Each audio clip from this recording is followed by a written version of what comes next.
प्रथम दिन में सिंथिरे नाली सिंदूर, द्वितीय दिन में स्कार्प्रे संस्कृत श्लोक।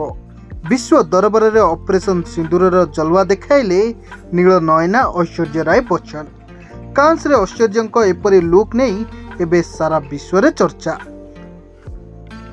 टिके भल भाव नजर पकांतु ए फोटो को।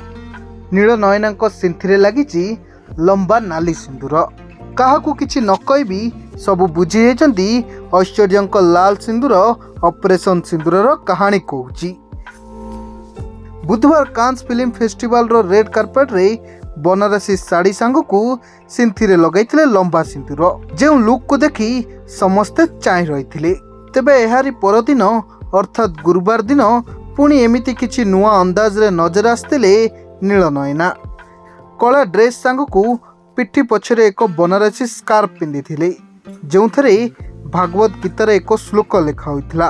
चर्चा होची पहलगाम आक्रमण रे आतंकवादी माने धर्म पचारि मारिथिले एवं कलमा पढ़िबाकू कहिथिले, जहाकू विरोध करी नील नयना एपरी संस्कृत श्लोक लिखिथिबा चर्चा होची। गोटे पटे ऑपरेशन सिंदूर जारी रहिथिबा बेले एपटे विदेश रे नील नयना नाली सिंदूर बेश कोटी कोटी भारतीयंक मन जितिछि। ब्यूरो रिपोर्ट, सरकार न्यूज।